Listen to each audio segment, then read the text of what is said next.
রামনবমীর দিন ইসলামপুরে দেখা মিলল এক অবাক করা দৃশ্য।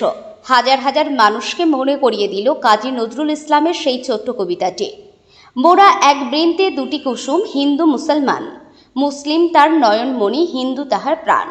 কারণ ইসলামপুরের বর্ষিয়ান বিধায়ক আব্দুল করিম চৌধুরী আজ পুরাতন বাস স্ট্যান্ডে দলীয় কার্যালয়ের সামনে রামনবমী শোভাযাত্রা সকল মানুষদের জল খাওয়ান, পাশাপাশি সেই রাস্তা দিয়ে রায়গঞ্জ লোকসভা কেন্দ্রের বিজেপি প্রার্থী কার্তিক পাল নিজের কর্মী সমর্থকদের নিয়ে যাচ্ছিলেন।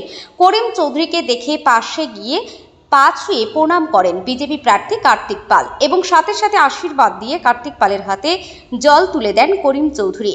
তবে আজকে রাজনৈতিক লড়াইকে বুড়ো আঙুল দেখিয়ে নজির গড়লেন সবাই। পাশাপাশি ইসলামপুর বাস টার্মিনাসে জেলা সভাপতি কানাইলাল আগরওয়ালকেও প্রমাণ করেন বিজেপি প্রার্থী কার্তিক পাল।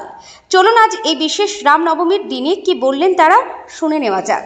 আজকে রামনবমীকে পালন হচ্ছে, তাই হিন্দু ভাইদের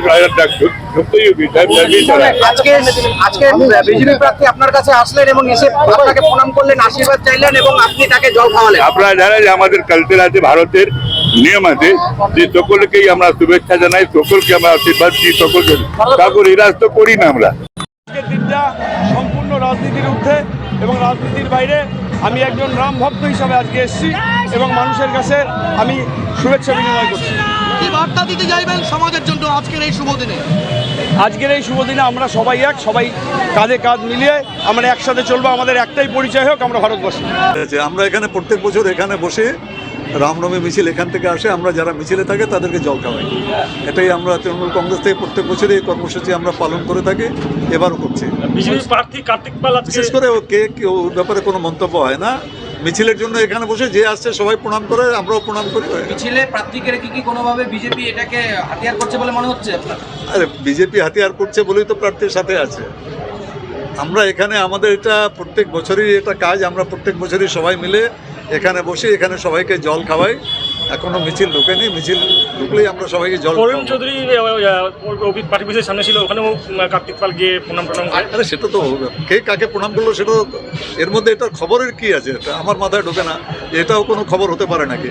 মিছিলে আমরা যে সবাই আসছে সবার সঙ্গে জল খাওয়াচ্ছি, আমরা সবার সঙ্গে শুভেচ্ছা বিনিময় করছি। তফাৎটা হলো উনি হলো বিজেপি প্রার্থী, আপনি জেলা সভাপতি তৃণমূল। না, এটা কোনো তফাতের বিষয় না। মানুষের মধ্যে কোনো তফাৎ হয় না, আজকে মানুষ হিসাবে আছে।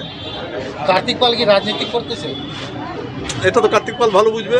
আমাদের তো এখানে প্রত্যেক বছরই এখানে এইভাবে বসি আমরা কোনো রাজনীতি করছি না। ভোটে কোনো প্রভাব পড়বে? কোনো প্রভাব পড়ে না, ভোটে কোনো প্রভাব পড়ে না।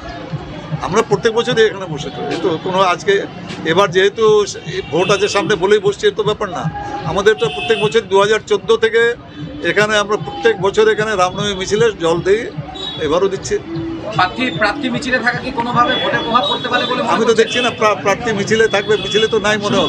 মিছিল তো এখনো আসেনি, শুরুটা আমার জানা নেই। আমি তো এখানে বসে আছি, আমি দেখি এখন তো মিছিলও আসেনি। ভোটে কি প্রভাব পড়ার সম্ভাবনা বলে মনে হয়? কোনোটাতে প্রভাব পড়ে না, কোনোটাই কোনো প্রভাব পড়ে না।